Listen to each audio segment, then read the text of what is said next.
नमस्कार दोस्तों, एक बार फिर हमारे YouTube चैनल में आप लोगों का हार्दिक स्वागत है। लेटेस्ट अपडेट निकल के आई कि केंद्र सरकार का बड़ा फैसला, कर्मचारियों को 3% डीए वृद्धि और एरियर्स पर आई नई अपडेट। एआईसीपीआई के तहत मिलेगा वेतन। तो दोस्तों, हम आपको सब डिटेल में बताएंगे। अगर आप हमारे चैनल पर फर्स्ट टाइम विजिट कर रहे हैं तो चैनल को लाइक कर दीजिए, सब्सक्राइब कर दीजिए, साथ ही साथ बेल आइकन को भी बजा दीजिए ताकि गवर्नमेंट या पेंशन से संबंधित जितनी भी न्यूज आती है उनकी नोटिफिकेशन आप लोगों के पास तुरंत पहुंच के। तो करते हैं वीडियो को स्टार्ट बिना किसी देरी के। दोस्तों, केंद्र सरकार के 7th पे कमीशन कर्मचारियों को बड़ा झटका लगा है। दरअसल 16 मार्च को मोदी सरकार ने कर्मचारियों के लिए डीए वर्दी पर अंकुश लगा दिया है। मोदी सरकार ने कहा है कि कर्मचारी पेंशन भोगियों की डीए और डीआर में वृद्धि दर को बढ़ाने या संशोधित करने की कोई आवश्यकता नहीं है। केंद्र सरकार ने कहा है कि पेंशन भोगियों के महंगाई राहत और कर्मचारियों के महंगाई भत्ते पहले से ही मुद्रास्फीति की दर के आधार पर निर्धारित किए जा चुके हैं। केंद्र सरकार ने संसद में कहा है कि 7वें वेतन आयोग के तहत केंद्र सरकार के कर्मचारियों के महंगाई भत्ता या डीए 3% से अधिक बढ़ाने की कोई आवश्यकता नहीं है। यह बढ़ोतरी मुद्रास्फीति की दर के बराबर ही एआईसीपीआई के आधार पर की गई है। सरकारी कर्मचारियों के डीए वृद्धि के मुद्दे पर बुधवार को प्रधानमंत्री नरेंद्र मोदी की कैबिनेट की बैठक होने की उम्मीद थी, लेकिन किसी निर्णय पर कोई अधिक वृद्धि की अपडेट नहीं है। एक सवाल के जवाब में केंद्र सरकार ने कहा है कि कर्मचारियों के डीए एरियर की अगर हम बात करें तो अभी फिलहाल वृद्धि की कोई संभावना नहीं है। केंद्र सरकार ने जवाब देते हुए स्पष्ट कर दिया है कि कर्मचारी के डीए और डीआर में अभी वृद्धि नहीं की जाएगी। एआईसीपीआई के आधार पर मुद्रास्फीति की दर के आधार पर निर्णय हो चुका है। वही पिछली 2 तिमाहियों से मुद्रास्फीति की दर 5% रिकॉर्ड की गई है। दोस्तों, कर्मचारियों के डीए में बढ़ोतरी जून या जुलाई महीने में की जाती है। 3% की वृद्धि होने के साथ ही 34% तक पहुंच जाएगा महंगाई भत्ता। वही डीए में वृद्धि और पेंशनों के डीआर में हुई वृद्धि से उनकी सैलरी और पेंशन में भारी बढ़ोतरी देखी जा सकती है। कर्मचारियों की सैलरी और पेंशन में 30,000 रुपये तक की वृद्धि की संभावना है। इस सवाल के जवाब में क्या सरकार कीमतों के अनुसार डीए और डीआर देने पर विचार करेगी और डीए और डीआर को 3% पर स्थिर नहीं रखेगी?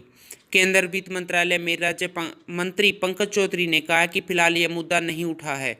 पिछले साल जुलाई सितंबर तिमाही में औसत खुदरा महंगाई भत्ता 5.08% थी। 2021 की अक्टूबर दिसंबर तिमाही में महंगाई की औसत दर 5.01% थी। जनवरी 2022 के महीने की अगर हम बात करें तो अखिल भारतीय उपभोक्ता मूल्य सूचांक संख्या प्रेस विज्ञप्ति का सांख्यिकी डेटा श्रम ब्यूरो द्वारा 28 फरवरी 2022 को जारी किया गया था। एआईसीपीआई इंडेक्स 0.3 अंक गिरा और 125.1 पर रहा।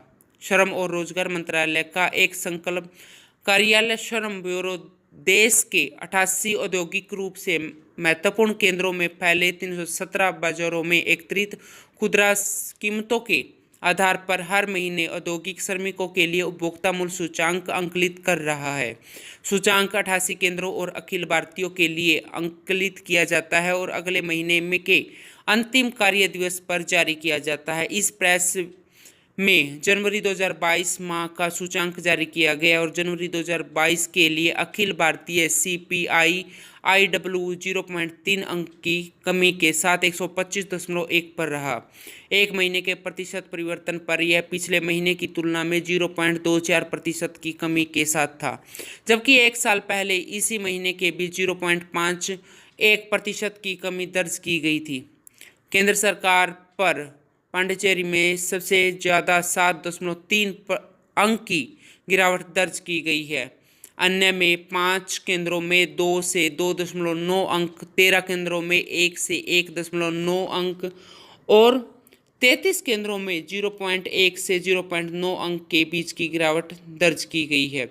इसके विपरीत लुधियाना में सबसे अधिक 2.3 अंक की वृद्धि दर्ज की गई है और अन्य में 6 केंद्रों में 1 से 1.9 अंक की और 26 केंद्रों में 0.1 से लेकर 0.9 अंक के बीच की वृद्धि दर्ज की गई है। बाकी 3 केंद्रों के सूचांक स्थिर हैं। दोस्तों, साल दर साल मुद्रास्फीति पिछले महीने के 5.56% और एक साल पहले इसी महीने के दौरान 3.15% की तुलना में 5.84% रही। इसी तरह खाद्य मुद्रास्फीति पिछले महीने के 5.93% और एक साल पहले इसी महीने के 2.38% के मुकाबले में 6.22% रही थी। तो दोस्तों आज के लिए इतना ही, मिलते हैं नेक्स्ट वीडियो में, तब तक के लिए जय हिंद जय भारत।